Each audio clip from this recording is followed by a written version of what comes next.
तो starting fluid mechanics समझो, ये सब जो है समझेंगे what is fluid, what is fluid. Fluid का सिंपल मतलब होता है, सबसे पहले फ्लूइड मैकेनिक्स का मतलब क्या है कि mechanics applied to fluids, mechanics applied to fluids. हमने अब तक क्या किया था, जो मैकेनिक्स है वो ब्लॉक्स पे अप्लाई करते थे, we are applying to blocks particles. अब हम फ्लूइड पार्टिकल पे करेंगे, देखते हैं कैसे।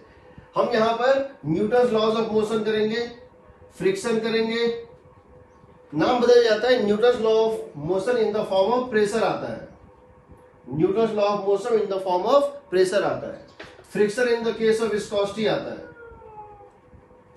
वर्क एनर्जी थ्योरम,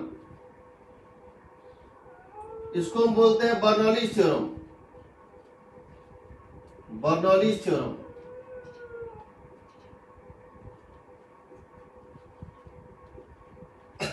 उसी तरह से तुम कह सकते हो कि इसमें जो है और क्या होता था, रोटेशनल मोशन होगा, थोड़ा सा डिफरेंट वे में होगा। सो मैकेनिक्स अप्लाइड टू फ्लूइड्स, जो हमने मैकेनिक्स पढ़ा है पहले अपने जनरल जो है फिजिक्स में, जनरल जो हमारा फिजिक्स था उसी को हम यहाँ अप्लाई करेंगे। हम प्रोजेक्टाइल मोशन में देखेंगे, काइनेमेटिक्स भी देखेंगे, सब कुछ अप्लाई करेंगे फ्लूइड के ऊपर। सबसे पहले व्हाट इज फ्लूइड, फ्लूइड क्या होता है, अगर लेमन टर्म में कहूं, एक कॉमन मैन के टर्म में कहूं तो वन दैट कैन फ्लो, तो कह सकते हैं that can flow, the material, the matter that can flow. तो सिंपल बात इसमें क्या आएगा, liquids and gases, liquids and gases. हालांकि हम मेनली लिक्विड पढ़ेंगे, हालांकि इस चैप्टर में हम मेनली जो है लिक्विड पढ़ेंगे, गैसेस भी पढ़ेंगे, बट मेनली गैसेस हम पढ़ते हैं केटीजी में। हम इसके बारे में ज्यादा डिटेल में पढ़ेंगे काइनेटिक थ्योरी ऑफ गैसेस में। यहां पे हम लोग मेनली लिक्विड पढ़ेंगे, यहां हम लोग क्या करेंगे, मेनली लिक्विड पढ़ेंगे। तो लेमन डिफिनीशन है दैट कैन फ्लो, जो फ्लो कर सकता है उसको फ्लूइड कहते हैं, एक जनरल कॉमन मैन के टर्म में जो फ्लो कर सकता है। अगर उसको टेक्निकल टर्म में कहें तो ये होता है matter that has no rigidity, जिसकी रिजिडिटी ना हो, the matter that have no rigidity. हमने फ्लूइड मैकेनिक्स में, हमने प्रॉपर्टी ऑफ मैटर में, इलास्टिसिटी में पढ़ा था कि जब आप किसी चीज को, जब आप किसी ब्लॉक को यहां फिक्स कर दीजिए और इसको अगर खींचेंगे, इसको अगर टेंजेंशियली अगर आप पुल करेंगे और आप इसको फिक्स कर दीजिए और इसको टेंजेंशियली पुल कीजिए तो ये कुछ ऐसा बन जाता था। और जब तुम इसको फिर इस फोर्स को छोड़ दोगे, ये टेंजेंशियल फोर्स इसको वापस ले आता था। यहां हमने एक चीज डिफाइन किया था, शियर स्ट्रेस, शियर या modulus of shear stress, modulus of rigidity, shear stress by shear strain हमने डिफाइन किया, जिसको हमने कहा था ईटा। ये क्या था, modulus of rigidity, modulus of shear मतलब क्या होता है, टेंजेंशियल, शियर मतलब क्या होता है, tangential stress by tangential strain. So बोलते हैं shear of shear, modulus of rigidity. Fluid का मॉडुलस ऑफ रिजिडिटी 0 होता है, modulus of rigidity, modulus of rigidity of a fluid, ideal fluid is 0। इसका मतलब क्या हुआ, जब तुम एक लेयर को खींचोगे तो एक लेयर दूसरे के ऊपर स्लिप कर जाएगा, उसको रेसिस्ट नहीं कर पाएगा। Therefore one layer slips over another, slips over another and cannot resist shear stress। तो अगर आप एक लिक्विड लेयर को दूसरे लिक्विड पर टेंजेंशियली खींचेंगे तो वो उसको अपोज नहीं करेगा, वो उस पर स्लिप कर जाएगा। इस प्रॉपर्टी को जो मैटर फॉलो करता है उसको फ्लूइड बोलते हैं। ये इसका टेक्निकल डिफिनीशन है, ठीक है। कोई डाउट, लिखो इसको। जैसे किसी चार्ज की वजह से उसके पूरे स्पेस में एक फील्ड होता है, एक पोटेंशियल होता है, जैसे चार्ज की वजह से उसके पूरे स्पेस में एक फील्ड और पोटेंशियल होता है, वो इधर फ्लूइड जहां भी होगा वो अपने हर जगह पे एक क्वांटिटी क्रिएट करता है, उसको बोलते हैं प्रेशर। प्रेशर क्या होता है देखो, pressure in A fluid, pressure in A fluid, pressure in A fluid. ये अगर कोई फ्लूइड है, ये अगर कोई फ्लूइड है, कोई लिक्विड है या कोई गैस है, तो ये अपने इस पर्टिकुलर पॉइंट पे एक स्केलर क्वांटिटी क्रिएट करता है, उसको बोलते हैं प्रेशर। प्रेशर क्या होता है कि इस पॉइंट पर अगर प्रेशर P है और इस पॉइंट पे प्रेशर P है, तो इस प्रेशर P की खासियत क्या है कि अगर तुम यहां पे एक इमेजिनरी बाउंड्री बनाओ, यहां पे तुम अगर एक इमेजिनरी बाउंड्री बनाओ, तो इस इमेजिनरी बाउंड्री ने इस पूरे सरफेस को दो इक्वल पार्ट में डिवाइड कर दिया है। इस इमेजिनरी बाउंड्री ने इस फ्लूइड को दो पार्ट में डिवाइड कर दिया है, एक इसके इस साइड का पार्ट, एक इसके इस साइड का पार्ट। ये पार्ट इस पार्ट को पुश कर रहा है और ये पार्ट उसको पुश कर रहा है, दोनों एक दूसरे को प्रेस कर रहा है, दोनों एक दूसरे को प्रेस कर रहा है कुछ इस टाइप से, ऐसे राइट हैंड लेफ्ट को पुश कर रहा है और लेफ्ट हैंड राइट को पुश कर रहा है, और दोनों फोर्स इक्वल एंड अपोजिट है, action reaction pair, action reaction pair. Now यहां जो प्रेशर है, अगर मैंने इसको इस तरह से बनाया है फ्लूइड को, तो मैंने अगर यहां पे इमेजिनरी बाउंड्री बनाया है, मान लो मैंने यहां पे इमेजिनरी बाउंड्री को इस तरह से बनाया है, तो वो इस साइड से एक लेयर इसको पुश करेगा, इस साइड का लेयर नीचे वाले को पुश करेगा, नीचे वाला ऊपर वाले को पुश करेगा। मैं अगर इसी पॉइंट पर, अगर मैं इसी पॉइंट पर अगर मैं लेयर इस तरह से बनाता, कैसे, अगर मैं इसी पॉइंट पर लेयर इस तरह से बनाता, तो क्या होता, उसी पॉइंट पर एक फोर्स इधर लगता परपेंडिकुलर और एक फोर्स इधर लगता परपेंडिकुलर, एक फोर्स इधर लग रहा था परपेंडिकुलर, एक इधर लग रहा था परपेंडिकुलर। तो समझना इस बात को, हो क्या रहा है कि मैं अगर कहीं पर एक इमेजिनरी बाउंड्री बना रहा हूं, इस तरह से एक इमेजिनरी बाउंड्री बना रहा हूं इस पॉइंट पे, तो इस साइड का फ्लूइड, ऊपर का फ्लूइड नीचे वाले को प्रेस कर रहा है और नीचे का फ्लूइड ऊपर वाले को प्रेस कर रहा है, और ये जो फोर्स है जिससे ये इसको पुश कर रहा है, ये फोर्स है वो हमेशा इसके परपेंडिकुलर होता है। इस पॉइंट पर अगर प्रेशर P था और इसका एरिया अगर डेल्टा A है, अगर इसका एरिया डेल्टा A है, तो ये जो फोर्स है परपेंडिकुलर और ये जो फोर्स है परपेंडिकुलर, ये होता है pressure into A, pressure into A। एक minute,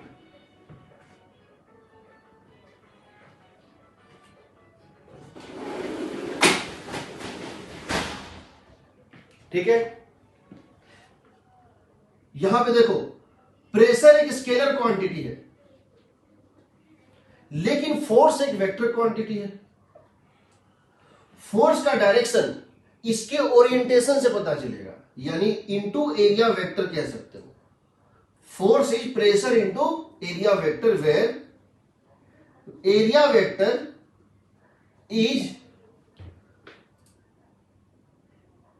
equal to magnitude of area vector is equal to area, and direction of area vector is normal to the plane of area. It is always a push force, always a push force. ये कहीं पुल नहीं करता, ये push force होता है। इसका मतलब क्या हुआ, इसका मतलब हुआ कि अगर तुम्हारा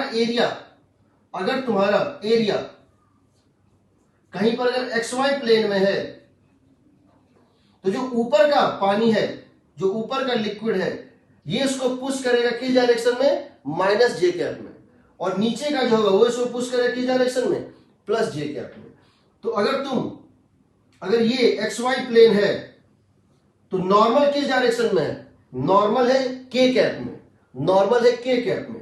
तो जो जेड, पॉजिटिव जेड में जो वाटर है, जो लिक्विड पॉजिटिव जेड में है, वो इस पॉइंट पे फोर्स लगा रहा है, इस एरिया पे फोर्स लगा रहा है नीचे की तरफ, और जो नीचे है वो लगा रहा है इसके ऊपर की तरफ। सो फोर्स वेक्टर जो है that would be equal to delta A times of, delta A is the area of this part, times of pressure at this point, and the direction would be, you can say pressure into delta A, and this would be K cap. ऊपर वाला minus K cap, नीचे वाला plus K cap. समझ रहे हो? इसका मतलब ये हुआ कि अगर ये मेरा हैंड है, एटमॉस्फेयर में रखा हुआ, इमेजिनरी मान लो ये एक हैंड है, एक इमेजिनरी सरफेस है, तो ऊपर का एटमॉस्फेयर इसको इस तरह से प्रेस कर रहा है नीचे की तरफ. अगर मैं इसको घुमाऊंगा, अगर मैं इस एरिया को घुमाऊंगा, तो इसका नॉर्मल भी इसके साथ घूमेगा. यानी कि एक ही पॉइंट पे डायरेक्शन तुम तब तक नहीं बता सकते हो जब तक तुमको एरिया का ओरिएंटेशन ना पता हो. मैग्नीट्यूड पता है, इस पॉइंट पर, अगर स्पेस के इस पॉइंट पर मैग्नीट्यूड ऑफ प्रेशर P है, तो मेरा हैंड चाहे कैसे भी रखो, फोर्स होगा प्रेशर इंटू ए, बट उसका ओरिएंटेशन क्या होगा? इस तरह रखेंगे तो राइट होगा, इस तरह रखेंगे तो डाउन हो जाएगा, इस तरह रखेंगे तो इंक्लाइंड हो जाएगा, हमेशा उसके परपेंडिकुलर होता है. तो याद रखना. अब तुम यहां पर एक चीज पूछ सकते हो कि चूंकि तुम 3D ज्योमेट्री पढ़ चुके हो, तो तुमको यह पता होना चाहिए कि अगर मैं तुम्हें इस इक्वेशन ऑफ प्लेन दे दूं, अगर मैं ये कह दूं ये एक प्लेन है जिसका इक्वेशन है ax plus by plus cz is constant. अगर मैं यहां पर एक प्लेन दे दूं जिसका equation ax plus by plus cz is constant, this is the equation of plane. होता है ना? Yes sir. तो इसके ऊपर और यहां पर अगर फ्लूइड का प्रेशर P है, तो यहां जो फोर्स लगेगा उसका डायरेक्शन होगा, उसका फोर्स जो होगा वो होगा प्लस या माइनस. अगर इसका एरिया डेल्टा ए है तो pressure times of delta A times of A I cap plus B J cap plus C K cap. सही है? Yes sir. क्यों, कैसे किए इसको? अगर ये ax plus B Y plus C Z is constant है, इसके ऊपर जो नॉर्मल ड्रॉप होगा उसका होगा A I cap plus B J cap plus C K cap. वो होगा वेक्टर इन दैट डायरेक्शन. हो गया ना? तो pressure into area divided by, देखो प्रेशर इंटू डेल्टा ए हो गया मैग्नीट्यूड, डायरेक्शन पता करना है तो इसको क्या करेंगे? एरिया वेक्टर मतलब नॉर्मल के डायरेक्शन में यूनिट वेक्टर से मल्टीप्लाई कर देंगे. यह जाएगा under root of A square plus B square plus C square. हो जाएगा?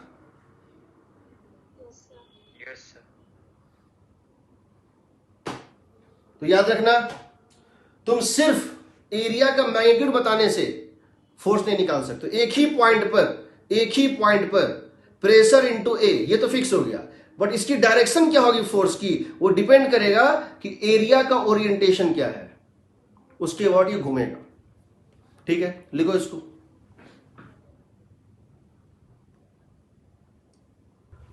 It is always a push force. Pressure हमेशा पुश करता है, कभी पुल नहीं करता है. So it is something like normal force. It is a normal force. It pushes, it do not pull. सबसे पहले हम लगाएंगे न्यूटन्स लॉ. पहले बता चुके हैं मैकेनिक्स अप्लाइड टू फ्लूइड्स. अब समझो, फ्लूइड को फोर्स लगाना है. एक फ्लूइड की मदद से तुम फोर्स लगाना चाहते हो, तो फ्लूइड में टेंशन नहीं होता है, फ्लूइड में फ्रिक्शन नहीं होता, अभी नॉन विस्कस है, फ्रिक्शन नहीं है. फ्लूइड में ग्रेविटेशन नहीं होता है, फ्लूइड में इलेक्ट्रोस्टैटिक फोर्स बॉन्ड होता है, बाहर नहीं होता है, अनचार्ज होता है. फ्लूइड एक ही मैकेनिज्म है जिससे वो फोर्स लगा सकता है, वो प्रेशर. फोर्स का कारण प्रेशर. समझो, फोर्स है तो वर्क है, फोर्स है तो एक्सेलरेशन है, फोर्स है तो टॉर्क है, और फोर्स का कारण क्या है? प्रेशर. तो अल्टीमेटली प्रेशर की मदद से ही तुमको फोर्स भी लगाना है, टॉर्क भी लगाना है, वर्क भी लगाना है, सब कुछ. तो देखो कैसे होता है. तो हम समझते हैं Newton's laws of motion.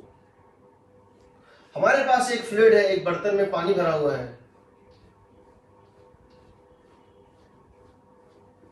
This is lake water. ये एक लेक में वाटर है. इसके दो पॉइंट है, पॉइंट 1 और पॉइंट 2. इनके बीच की जो सेपरेशन है वो h है, लेक वाटर है, रेस्ट पे है, यहां 0.1 है, यहां 0.2, इनकी हाइट है h। हमको इन दोनों के बीच में प्रेशर का डिफरेंस निकालना या न्यूटन लॉ लगाना है। हम क्या करते हैं, यहां पर एक ऐसे करके कैप बनाते हैं और यहां पर भी हम लोग इस तरह से कैप बनाते हैं। हम क्या करते हैं, एक सिलेंडर इमेजिन करते हैं। वी इमेजिन ए सिलेंडर जिसका अपर कैप इसको बंद कर दिया, लोअर कैप भी वैसे है कि यहां बंद कर दिया और साइड वॉल को भी बंद कर दिया, ये एक सिलेंडर बन गया। हम सिलेंडर ना बना के क्यूब भी ले सकते हैं, हम सिलेंडर ना बना के क्यूब भी ले सकते हैं। ऊपर में एक स्क्वायर ले लेंगे, नीचे एक स्क्वायर ले लेंगे और फिर एक 4 वॉल भी ले लेंगे, वो भी कर सकते हैं, कोई दिक्कत नहीं। अब हमारा कहना है कि हम इसको सिस्टम मान लेते हैं। न्यूटन्स लॉ लगाने हम क्या करते हैं, जब हम न्यूटन्स का लॉ लगाते हैं कि एक ब्लॉक को सिस्टम माने कि 2 ब्लॉक को सिस्टम माने। जब एक ब्लॉक को सिस्टम मानते हैं तो जिसको सिस्टम मानते हैं उसके बाहर जो भी है उसको एक्सटर्नल फोर्स मानते हैं। जैसे मान लो हम कभी इस तरह करते हैं, ये एक ब्लॉक है और ये दूसरा ब्लॉक है और एक तीसरा ब्लॉक है और इसको हम खींच रहे हैं, और हम इसको सिस्टम मानते हैं तो ये जो टेंशन होता है ये एक्सटर्नल फोर्स होता है T1, और हम इसको सिस्टम मानते हैं तो ये T1 एक्सटर्नल फोर्स होता है। जब हम इन दोनों को सिस्टम मानते हैं तो ये T1 इंटरनल फोर्स हो जाता है और ये T2 सिर्फ एक्सटर्नल फोर्स होता है। ये तो कट गया ना, एक्शन रिएक्शन पे। तो हमको यहां ये डिसाइड करना है इनको सिस्टम क्या मानना है, तो हम सिस्टम इसको मान रहे हैं। Let us take this cylinder, this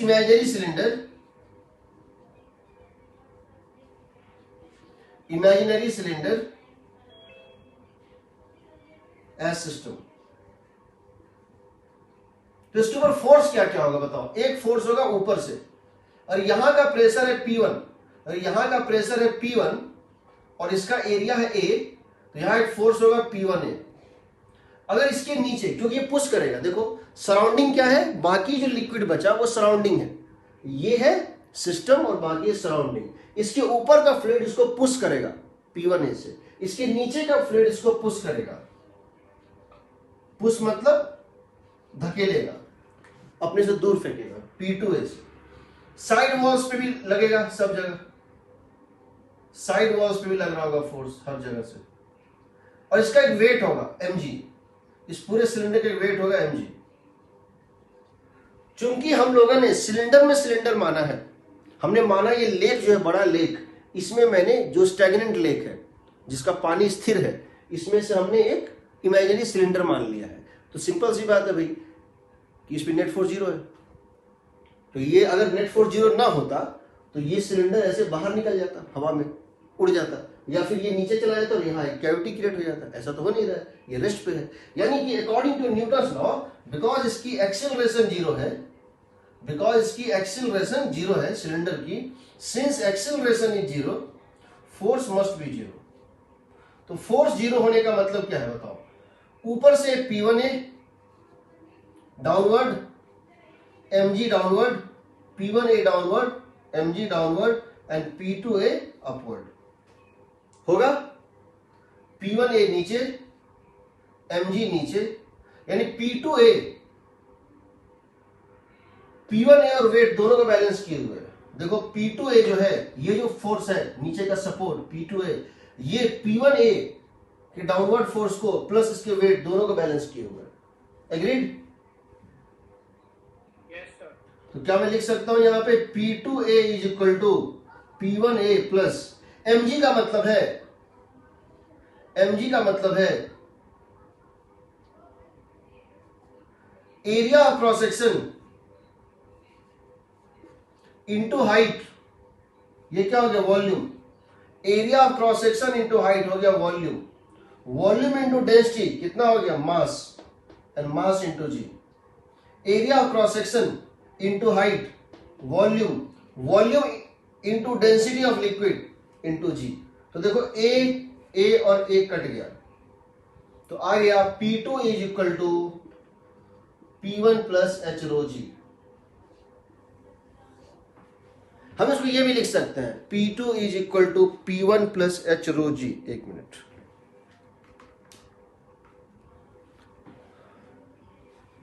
चलो मैं यहां लिख देता हूं, P2 is equal to P1 plus H rho ji.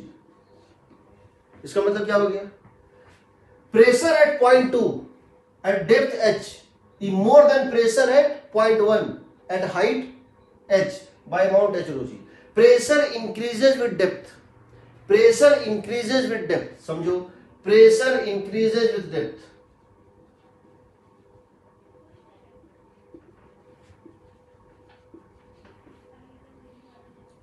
along gravity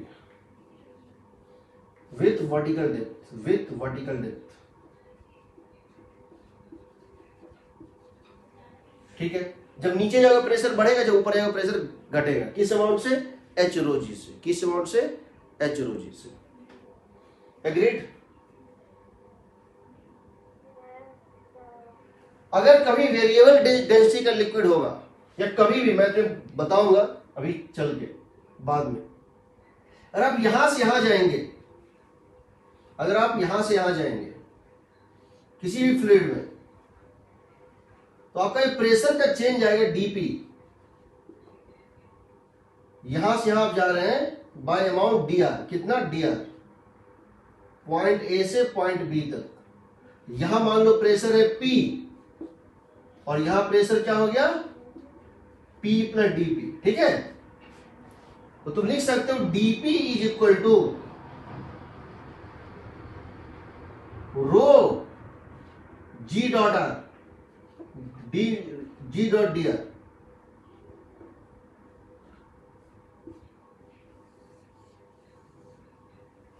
क्या लिख सकते हो, density times of G dot D R, density times of G dot D R. ये क्या है, स्मॉल डिस्प्लेसमेंट में प्रेशर चेंज है। स्मॉल डिस्प्लेसमेंट में प्रेशर चेंज होता है rho times of G dot D R.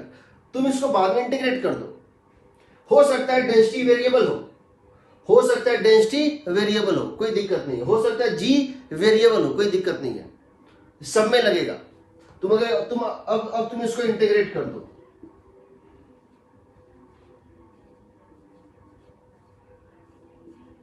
ये इसका स्पेशल केस है, यहां तो स्पेशल केस है। क्या क्या केस है भाई, यहां पे रो कांस्टेंट है, जी कांस्टेंट है, सिर्फ डी आर को करोगे, और डी आर क्या है, एच है। डी आर डिस्प्लेसमेंट क्या है, तुम जब ए से बी जाओगे तो डी आर डिस्प्लेसमेंट का क्या होगा, ये डी आर का इंटीग्रल क्या होगा, एच ना होगा ना।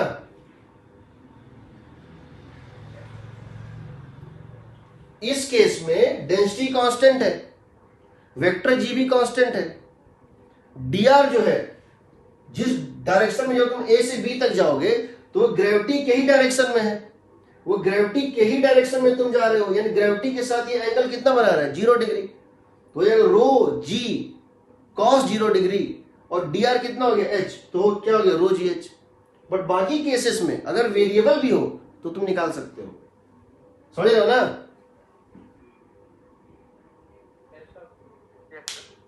लिखो इसको,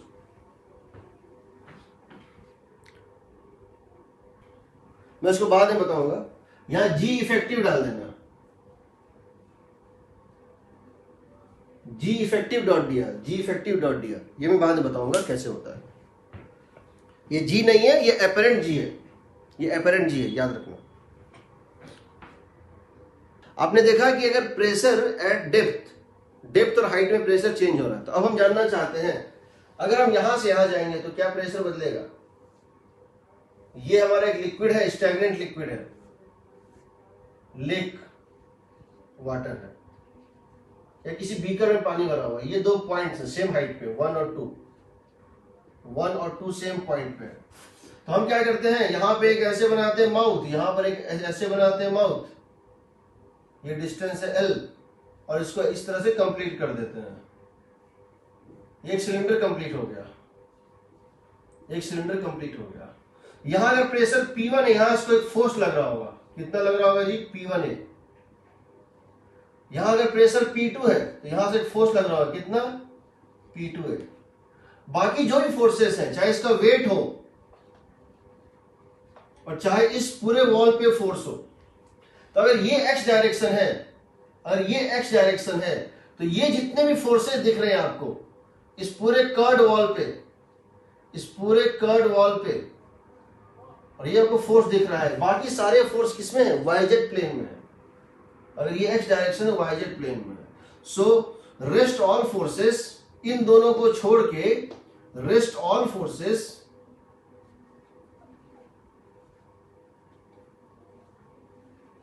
आर इन वाईजेड प्लेन। चाहे ये कर्ड वॉल पे हो, चाहे कर्ड वॉल पे हो, इसके ऊपर सब तरफ से जो फोर्स है चारों तरफ से, या ये हो, तो इसका मतलब एक्स डायरेक्शन में चूंकि एक्सेलरेशन जीरो है, तो हर डायरेक्शन में एक्सेलरेशन जीरो है, एफ एक्स जीरो होगा। एफ एक्स जीरो होने का मतलब है P1A right and minus P2A left is zero, so P1 is equal to P2।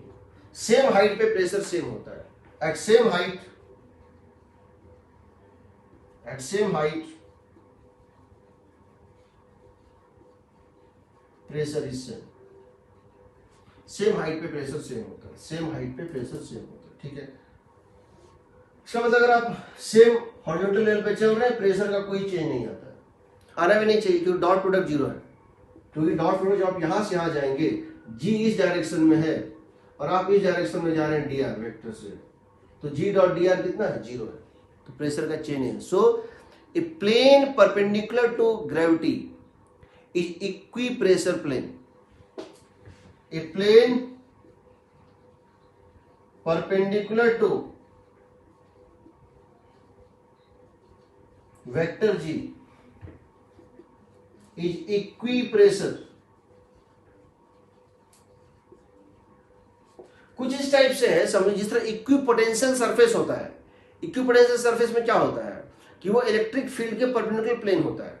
Electric field के डायरेक्शन में पोटेंशियल घटता है, इलेक्ट्रिक फील्ड के अपोजिट पोटेंशियल बढ़ता है, और इलेक्ट्रिक फील्ड के परपेंडिकुलर इक्विपोटेंशियल सरफेस होता है। तो यहां पर क्या होगा, यहां पर क्या होगा, देखो, जैसे ये मान लो तुम्हारा लिक्विड है, और यहां पर प्रेशर है, सपोज यहां पर प्रेशर है 2 पास्कल, तो इस पूरे सरफेस पे 2 पास्कल ही होगा। ये पूरा का पूरा सरफेस इक्विपोटेंशियल है, क्यों? ये जी के परपेंडिकुलर प्लेन है, ये इसका क्या होगा? 2 पास्कल। और अब तुम अगर यहां चले जाओगे तो हो सकता है 3 पास्कल हो जाए, बट ये पूरा का पूरा जो प्लेन है ये इक्वी प्रेशर है। अब तुम इस प्लेन के किसी भी पॉइंट से, इस प्लेन के किसी भी पॉइंट पे 2 पास्कल है, और इस पॉइंट के किसी भी प्लेन पे क्या है? 3 पास्कल है, और हो सकता है इसके ऊपर इस पॉइंट पर 1 पास्कल हो। तो जी के डायरेक्शन में जब तुम जा रहे हो तो प्रेशर बढ़ता है, और ये पूरा का पूरा जी के परपेंडिकुलर प्लेन है। यहां 1 पास्कल, यहां 2 पास्कल, यहां 3 पास्कल, ये पूरा का पूरा इक्वी प्रेशर प्लेन है। तुम इस प्लेन के किसी भी पॉइंट से इस प्लेन के किसी भी पॉइंट पर जाओ, तुम इस प्लेन के किसी भी पॉइंट से इस प्लेन के किसी भी पॉइंट पर जाओ, तुम्हारा प्रेशर का चेंज सेम आएगा। तुम इस 2 पास्कल वाले प्लेन का कोई भी पॉइंट ले लो और कैसे भी जाओ सेकंड वाले प्लेन पे, तुम्हारा चेंज इन प्रेशर क्या होगा? 1 पास्कल ले जाएगा। समझ रहे हो? Yes, sir. लिख लो कि same height, how to apply it. Rules of writing, rules of writing barometric equation. पहला रूल नहीं दिख रहा है, अच्छा रुक जाओ। पहला रूल है, पहला रूल है कि अगर तुम किसी लिक्विड में, रो डेंसिटी के लिक्विड में एच हाइट नीचे जाओगे तो प्रेशर का चेंज लिखोगे प्लस रो जी एच। अगर रो डेंसिटी का कोई लिक्विड है तुम इसमें एच हाइट नीचे जाओगे तो क्या लिखोगे? प्लस रो जी एच। और तुम किसी लिक्विड में एच हाइट ऊपर जाओगे और उसकी डेंसिटी है रो, तो यहां लिखोगे माइनस रो जी एच का चेंज। और जब तुम किसी भी लिक्विड में हॉरिजॉन्टल जाओगे ऐसे, तो चेंज क्या लिखोगे? 0। ठीक। प्रेशर का चेंज तुम नीचे जाओगे तो प्लस रो जी एच, ऊपर जाओगे तो माइनस रो जी एच लिखोगे, और जब इस तरह से जाओगे जी के परपेंडिकुलर तो क्या लिखोगे 0। दूसरा रूल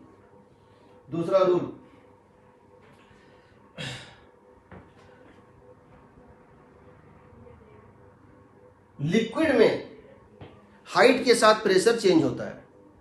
हम गैसेस में, एटमॉस्फेयर में हाइट के साथ प्रेशर के चेंज को नेग्लेक्ट कर देते हैं। क्यों कर देते हैं? क्योंकि गैसेस की डेंसिटी बहुत कम होती है। ठीक है, इन gases pressure is almost constant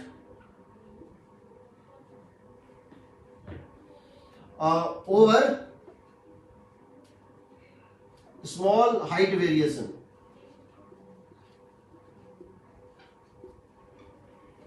But in liquid it varies. इसका मतलब क्या हुआ कि मान लेते एक बीकर है, इसमें पानी भरा हुआ है। मान लेते इस बीकर में पानी भरा हुआ है और ये तुम्हारा एटमॉस्फेयर है। अगर एटमॉस्फेरिक प्रेशर यहां पर P0 है, हम यहां पर भी P0 ही मान रहे हैं और यहां पर भी P0 ही मान रहे हैं। हालांकि हाइट का डिफरेंस है, देखो ये और ये हाइट के डिफरेंस पे है, बट इस पूरे रूम में हम एटमॉस्फेरिक प्रेशर P0 ही मान रहे हैं। क्यों? Because density of gas is very very small. बहुत लार्ज हाइट के बाद ही कुछ चेंज आता है।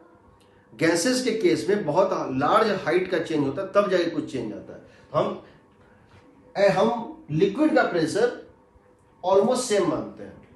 10 मीटर, 20 मीटर, 50 मीटर हाइट बढ़ भी जाए, हम कहते हैं एटमॉस्फेरिक प्रेशर नहीं बदला।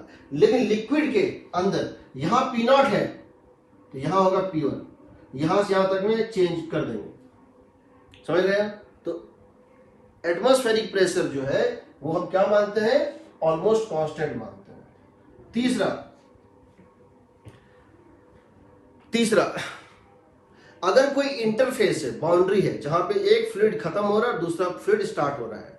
अगर कोई बाउंड्री है, इंटरफेस है, जहां एक लिक्विड खत्म हो रहा है, दूसरा लिक्विड स्टार्ट हो रहा है, वो दोनों में इक्विलिब्रियम है। इसका मतलब है कि लोअर लिक्विड के टॉप मोस्ट पॉइंट पे और अपर लिक्विड के बॉटम मोस्ट पॉइंट पे प्रेशर सेम है। तो याद रखना, at interface boundary, at interface of two fluids pressure is same।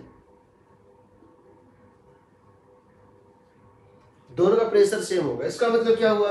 अगर यहां पर इस तरह से एक ट्यूब है और यहां पर एक लिक्विड खत्म हो रहा है और यहां से दूसरा लिक्विड शुरू हो रहा है या फ्लूइड शुरू हो रहा है, इस तरह से, और ये इक्विलिब्रियम में है।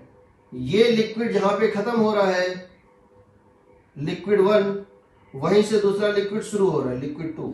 तो ये जो पॉइंट है वो दोनों का कॉमन पॉइंट है। तो इस पॉइंट पे जो वैल्यू P1 की खत्म होगी, उसी वैल्यू से P2 स्टार्ट होगा। P1 is equal to P2। हम लिख सकते हैं इस पॉइंट पे P1 is equal to P2।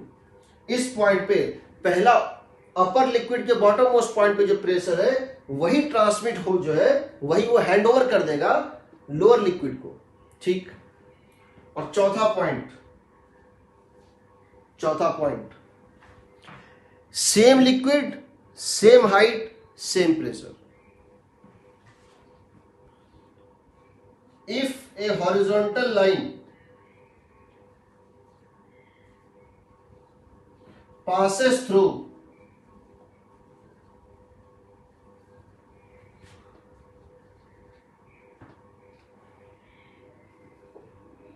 same liquid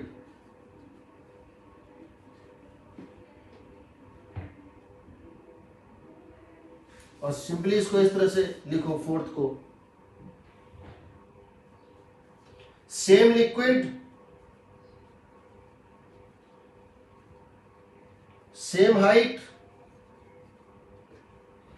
implies same pressure.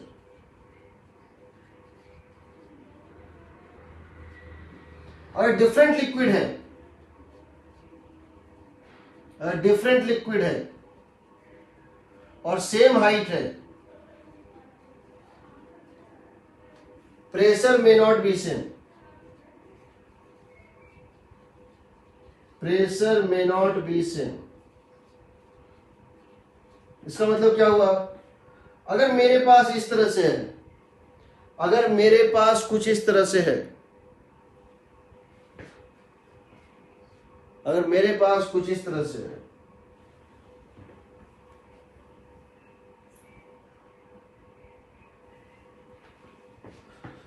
ऐसे करके एक ट्यूब है, एक ऐसे करके ट्यूब है और एक इस तरह से करके ट्यूब है। नहीं दिख रहा है, नहीं दिख रहा, ठीक है। यहां एक लिक्विड है,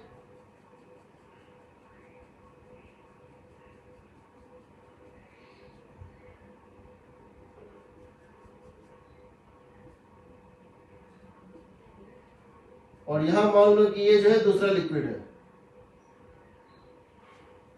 और यहां पर मान लो कि ये जो है ये दूसरा लिक्विड है यहां पे। तो समझो ये पॉइंट 1, अगर मैं यहां से लाइन खींचूं, हॉरिजॉन्टल लाइन, ये पॉइंट है 1, ये पॉइंट है 2 और ये पॉइंट है 3। मैंने यहां से इमेजिनरी एक लाइन खींचा है 1 2 3, ये 1, ये 2 और ये 3। 1 और 3 का प्रेशर सेम है बट 2 का सेम नहीं होगा। P1 is equal to P3 but not equal to P2। समझ है ना?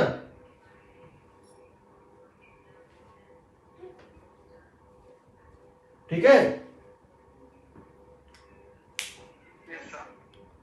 इस रूल को लिखो, तब मैं इसको अप्लाई करता हूं। तो इसको मैं जूम कर देता हूं ताकि लिखने में आसानी हो। हम लोगों से ये कहा गया है कि ये एक ट्यूब है इस तरह से यू शेप में,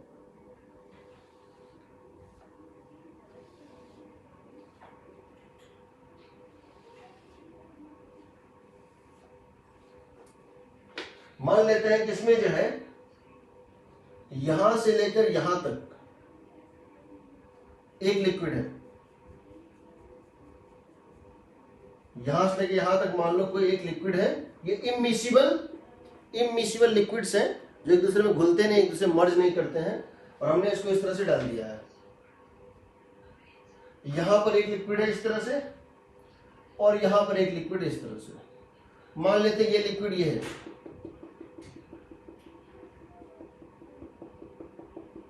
ये एक दूसरा लिक्विड है, और एक थर्ड लिक्विड मान लेते हैं यहां पर इस तरह से। ठीक है, हम लोग को ये दिया हुआ है कि इसका डेंसिटी है ρ1, इस लिक्विड का डेंसिटी है ρ1, और ये जो हाइट है ये है h1। हम मान लेते हैं कि इसकी डेंसिटी है ρ2, इसकी हाइट है h2, और यहां के ऊपर इसकी हाइट हम मान लेते हैं कितनी है h3। इस लिक्विड की डेंसिटी है ρ3। हम लोगों से ρ1 h1 ρ2 h2 और ρ3 h3 के बीच रिलेशनशिप पूछा गया। ठीक है, यहां पर ये हाइट इतना और ये ओपन है, ये जो ट्यूब है इसका माउथ जो है ओपन है, खुला हुआ है एटमॉस्फेयर में। ठीक है, तो हम क्या करेंगे, मेरे पास दो मेथड्स हैं, हम दोनों मेथड लगा रहे हैं। सबसे पहले हम वो लाइन ढूंढते हैं जो सेम लिक्विड से पास कर रहा हो सेम हाइट पे। सबसे ऊपर ऐसा कौन सा लाइन मिल सकता है, यहां भी एक लाइन मिलेगा, एक लाइन यहां मिलेगा जो सेम लिक्विड से पास हो रहा है और सेम हाइट पे है। यहां भी एक लाइन मिलेगा जो सेम लिक्विड से है, सेम हाइट पे है। सबसे ऊपर कौन सा लाइन मिलेगा, ये वाला लाइन मिलेगा जी। सबसे ऊपर ये वाला लाइन मिलेगा, हॉरिजॉन्टल लाइन जो सेम लिक्विड में से पास हो रहा है और सेम हाइट पे भी है, और सेम हाइट पे भी है। तो हम इसका नाम दे रहे हैं, suppose this point is point A and this point is suppose point B. तो क्या लिख सकते हैं हम, सेम हाइट सेम लिक्विड। देखो ए और बी जो है सेम हाइट सेम लिक्विड पे है, so P A is equal to P B. Agreed? अब यहां अगर एटमॉस्फेरिक प्रेशर P0 है तो यहां भी P0 है और यहां पर भी P0 होगा। क्यों होगा P0? क्योंकि यहां पर एटमॉस्फेयर और एयर कांटेक्ट में है, तो जो प्रेशर उस पॉइंट पे एटमॉस्फेयर का प्रेशर ये इक्वल होगा, तो इसका प्रेशर होगा P0। तो अगर हम यहां से यहां तक जाएं, और हम इस लिक्विड में अगर यहां से यहां तक जाएं तो क्या लिखेंगे? पीए को क्या लिख देंगे? पी नॉट प्लस H1 ρ1 जी लिख दिए। पीवी पे आओ, यहां प्रेशर कितना है? P not.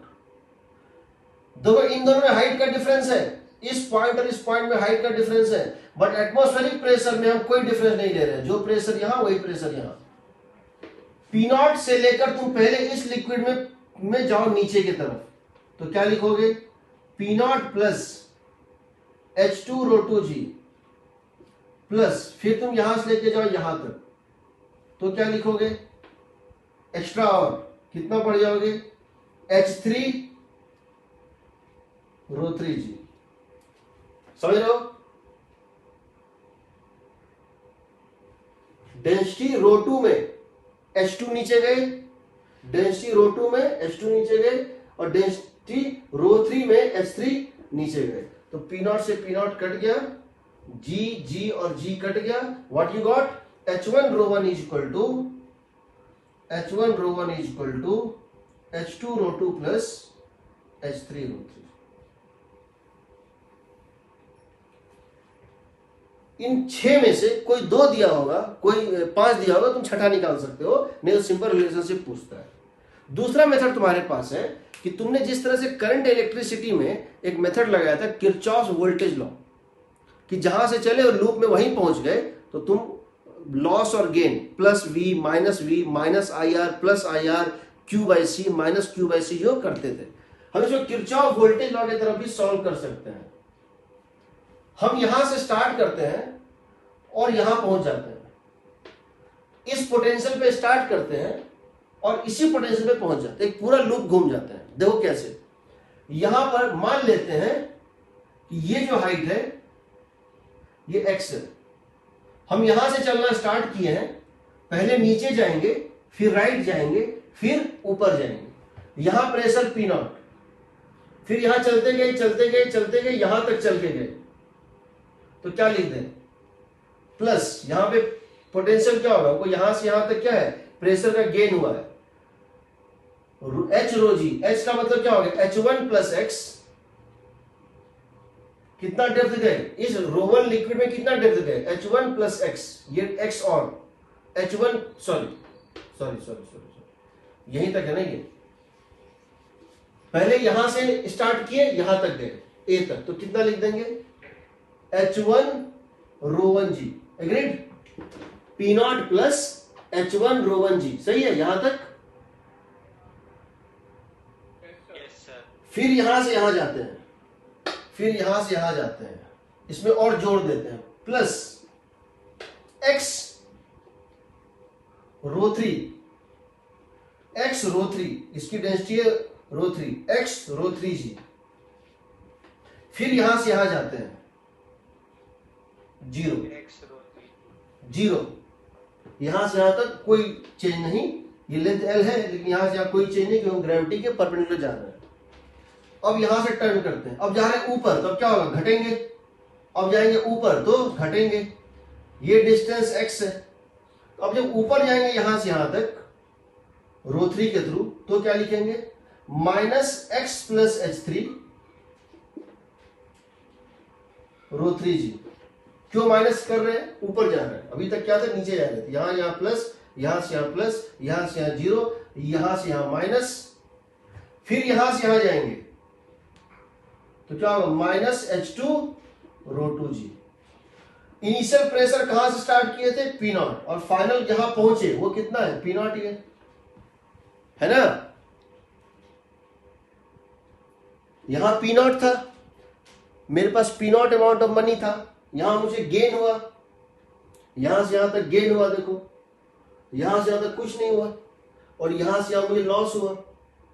बट जहां पे था और फाइनल वैल्यू था, जो लास्ट में जो बचा वो कितना है? P नॉट है। तो देखो क्या होगा, ये P नॉट कट जाएगा left and right, minus X ρ3 G और प्लस एक्स ρ3 जी भी कट जाएगा। देखो प्लस एक्स ρ3 जी और माइनस एक्स ρ3 जी कट जाएगा, तो क्या बचेगा? H1 ρ1 g minus H3 ρ3 g minus H2 ρ2 g zero. तो क्या होगा, सेम चीज H1 rho 1 is equal to H2 rho 2 plus H3 rho 3, सही है ना।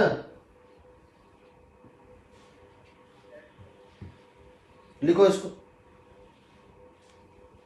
तुम केवीएल भी लगा सकते हो, तुम केवीएल भी लगा सकते हो।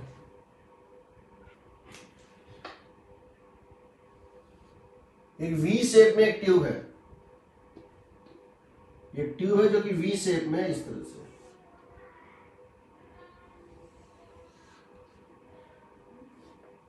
ये ग्राउंड है, ये एंगल है θ1, ये एंगल है θ2। यहां से लेकर के यहां तक मान लो इस तरह से है कि यहां से लेकर यहां तक एक लिक्विड भरा हुआ है ऐसे करके।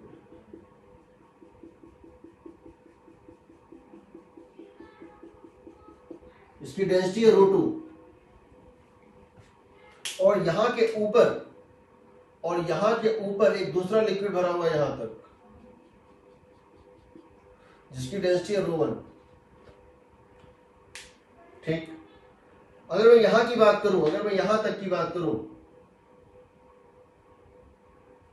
तो ये लेंथ दिया हुआ है, यहां से यहां तक का लेंथ दिया हुआ है L1,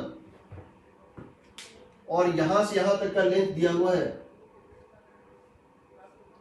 L2।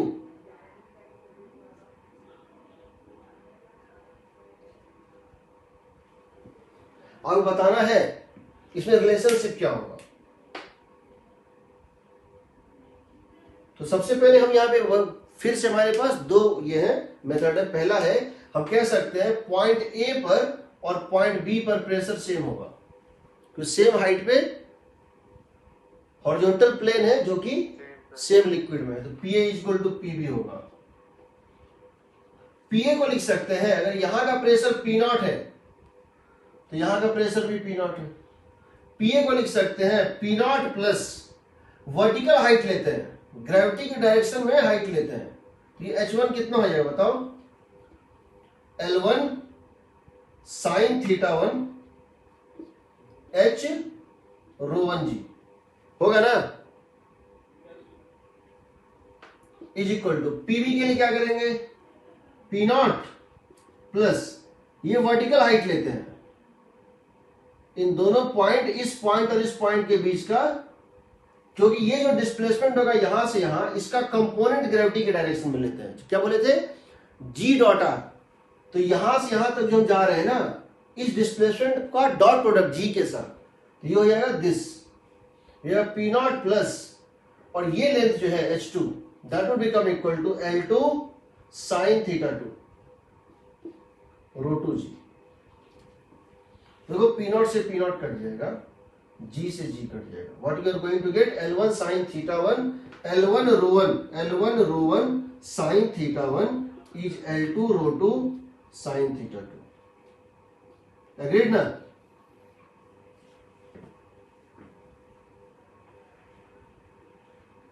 सही है।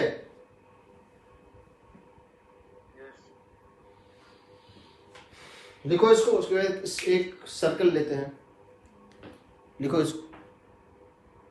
देखो मान लो ऐसे करें, एक वर्टिकल ट्यूब है,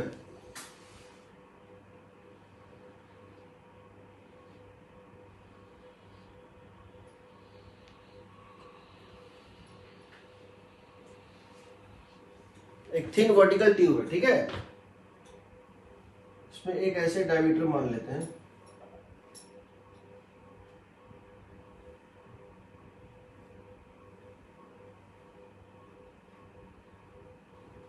ये 90 डिग्री का एक सेक्टर है और दूसरा ये 90 डिग्री का सेक्टर है, इसमें एक लिक्विड भरा हुआ है ऐसे करके,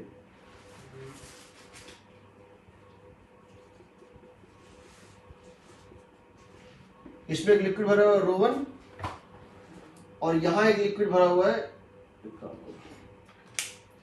और यहां पर मान लो कि एक लिक्विड भरा हुआ है रो 2।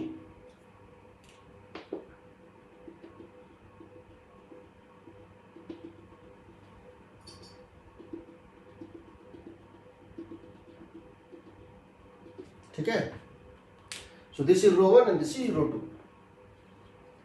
ये दिया हुआ कि दोनों 90 डिग्री के वो बना रहे हैं आर्क, और ये पूरा खाली है, ये पूरा वैक्यूम है, या खाली कोई एयर भरा हुआ होगा, ये पूरा वैक्यूम है, बाकी वैक्यूम है। यहाँ पर ये एक वर्टिकल लाइन ड्रॉ कर लो, ये एंगल थीटा है, यहाँ अगर हॉरिजॉन्टल लाइन ड्रॉ करोगे तो ये भी एंगल थीटा ही होगा। तो ये 90 है, this plus this 90 and this plus this 90, तो this plus this 90, this plus 90, this plus this 90, तीन 90, ये थीटा है। आपसे पूछा गया है थीटा के टर्म में रो 1 रो 2 और थीटा में रिलेशन निकालना है, ठीक है। रो 1 रो 2 ये वर्टिकल ट्यूब है। तो क्या करते हैं हम इस पॉइंट के हाइट को 0 मान लेते हैं। हम ये इसका सेंटर है, इसके हाइट को 0 मान लेते हैं, इसको 0 मान लेते हैं, ओरिजिन मान लेते हैं, बेसिकली ओरिजिन मान लेते हैं। इसको वाई एक्सिस चाहे तो मान सकते हैं। तो ये बताओ इस पॉइंट का वाई कोऑर्डिनेट कितना होगा, इस पॉइंट का वाई कोऑर्डिनेट कितना होगा। अगर इसकी रेडियस r है तो इस पॉइंट का वाई कोऑर्डिनेट हो जाएगा -r sin थीटा। सही है क्या?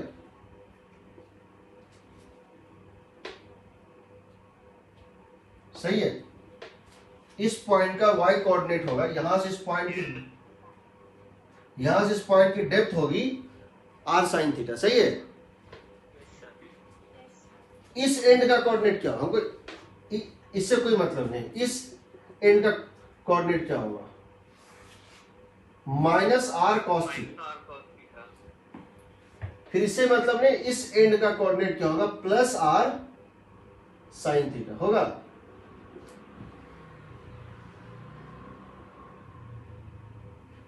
सही है ना। अब तो वो करना क्या है समझो। अब यहां से हम जाते हैं और घूम के यहीं पहुंच जाते हैं। I start from here anti clockwise and go up to here. हम यहां से चलते हैं और घूमते हुए यहां पहुंच जाते हैं। यहां भी वैक्यूम था, यहां भी वैक्यूम है, या यहां भी प्रेशर P0 है, यहां भी प्रेशर P0 है। तो क्या लिखेंगे हम, सबसे पहले यहां से स्टार्ट करते हैं। आई स्टार्ट फ्रॉम प्रेशर 0 या प्रेशर P0, जो मानना है मान लो। यहां मान लो प्रेशर है 0, यहां प्रेशर था 0, हम यहां से यहां तक गए तो प्रेशर इंक्रीज करेगा या डिक्रीज करेगा, या हम चेंज कितना लिखें। इमेजिन करो हम यहां से -10 सेंटीमीटर पे हैं, हम यहां से -10 सेंटीमीटर पे हैं, और अब हम चले गए -20 सेंटीमीटर। तो प्रेशर का चेंज क्या लिखाएगा, रो जी, रो जी। मैं इसको नाम दे रहा हूं H1, मैं इसको नाम दे रहा हूं फर्स्ट -H1, इसको नाम दे रहा हूं -H2। तो इसको मैं क्या लिखूं, H1 -H2 या H2 -H1? क्या चीज,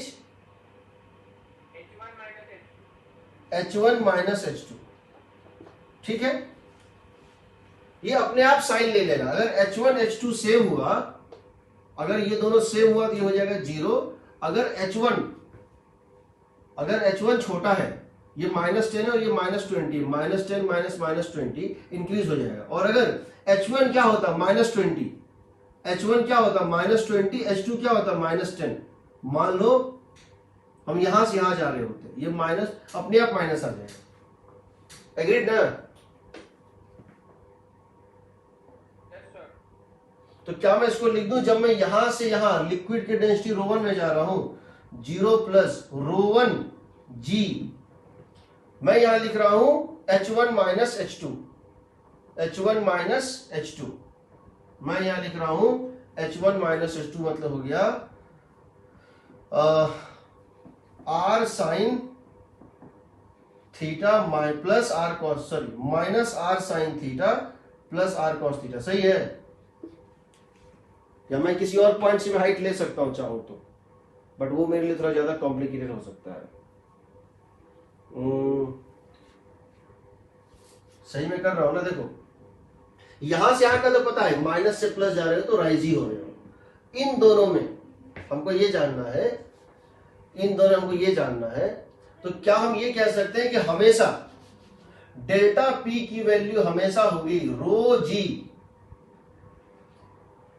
H2 माइनस H1, इन दोनों को विथ साइन डालना है। क्या ये सही है? H2 माइनस H1 हमेशा होगा। देख लेते हैं, और दोनों पॉजिटिव है। नहीं, H1 माइनस H2 ना, एक मिनट, H1 माइनस H2, हम अगर ऊपर जा रहे हैं तो प्रेशर क्या होता है? डिक्रीज करता है। ठीक है, ऊपर जा रहे हैं तो प्रेशर, मान लो दोनों पॉजिटिव है, मान लो H1 की वैल्यू H है और H2 की वैल्यू 2H है, तो क्या ये सही रिजल्ट देगा? हाइट H से हाइट 2H, प्रेशर घटेगा, सही है। अगर H1 की वैल्यू माइनस H है और H2 की वैल्यू माइनस 2H है, और H1 की वैल्यू माइनस H है और H2 की वैल्यू माइनस 2H है, यहां डालो तो माइनस H माइनस, हाँ ठीक है, बढ़ेगा। यहां माइनस H और यहां माइनस ऑफ 2H, तो 2H बढ़ेगा। ठीक है, तो सब में ये देगा, ठीक है ना। तो मैं लिख रहा हूं यहां पर, मैं यहां से स्टार्ट किया 0 प्लस रो जी, H1 का मतलब है minus R sine theta minus minus R cos theta. फिर मैं यहां से यहां गया, तब मैं लिखूंगा यहां तक rho 1 plus rho 2 g H1 minus H2, H1 minus H2, इसका मतलब हो गया H1 क्या था? Minus R cos theta minus H2 मतलब क्या हो गया? Plus R sine theta, that is 0। Initial भी 0, फाइनल भी 0। एग्रीड? तो ये और ये तो वैसे भी चला गया, आर सब में से कॉमन लेके काट दो, जी तो काट ही दो, आ जाएगा rho 1 into cos theta minus sine theta, rho 1 into cos theta minus sine theta is equal to rho 2 into, उस साइड लेके चले जाओ, यहां माइनस यहां उस साइड प्लस हो जाएगा, cos theta plus sine theta. यहां से आएगा rho 1 by rho 2 is equal to rho 1 by rho 2 is equal to rho 1 by rho 2 is equal to 1 plus tan theta by 1 minus tan theta, सही है ना। Rho 1 by rho 2 is equal to 1 plus tan theta by 1 minus tan theta, सही है ना।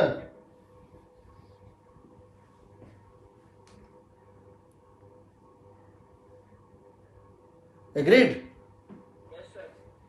तो तुम इसे रो 1 by rho 2 के टर्म में तुम ये भी निकाल सकते हो, तुम चाहो यहां से टेन थीटा भी निकाल सकते हो। कितना निकलेगा? और हम टेन निकालना चाहते हैं तो कंपोनेंडो डिविडेंडो कर दो, और हम यहां पे निकालना चाहते हैं टेन थीटा की जो है वैल्यू क्या होगी, तो क्या करेंगे बताओ? टेन थीटा का वैल्यू कैसे निकालेंगे? This plus this 2 tan theta by this minus this, no this, sorry, this minus this 2 tan theta and this plus this 2। Similar यहां पर रो 1 माइनस रो 2 बाय रो 1 प्लस रो 2, समझ रहे हो कि नहीं? इसको ऊपर जोड़ दो, इसको ऊपर सब्ट्रैक्ट कर दो, इसको ऊपर सब्ट्रैक्ट कर दो, तो यहां आएगा रो 1 माइनस रो 2, यहां 1 plus tan theta minus 1 minus tan theta 2 tan theta, और यहां पर इन दोनों को ऐड कर दो नीचे रो 1 प्लस रो 2, तो तुम टेन थीटा भी निकाल सकते हो रो 1 रो 2 के टर्म में। एग्रीड ना? लिखो इसको। तुम चाहते तो ये भी कर सकते थे कि इस पॉइंट को डेटम मानते, लोएस्ट पॉइंट को, तो इसकी हाइट निकलती R minus R sine theta, इसकी हाइट निकलती R minus R sine theta, इसकी हाइट निकलती R minus R cos theta, और इसकी हाइट निकलती यहां से R plus R sine theta. वो भी कर सकते थे, लिखो इसको। तो ये हमेशा वैलिड है। डेल्टा पी होता है रो जी H1 माइनस H2। ऊपर के हाइट को क्या लेते हैं पॉजिटिव और नीचे के हाइट को क्या लेते हैं नेगेटिव हाइट, ठीक है ना। तो तुम्हारा ये हर केस में देगा H1 माइनस H2। अगर H2 ज्यादा है ऊपर जाओगे प्रेशर घटेगा, ऊपर जाओगे प्रेशर घटेगा। तो इसको हम ये भी लिख सकते हैं minus rho g delta H, minus rho g delta H. Delta H is the change in height above is positive, that means H2 minus H1। खैर एक चीज है, ये हर केस में वैलिड है अभी के लिए, ठीक है।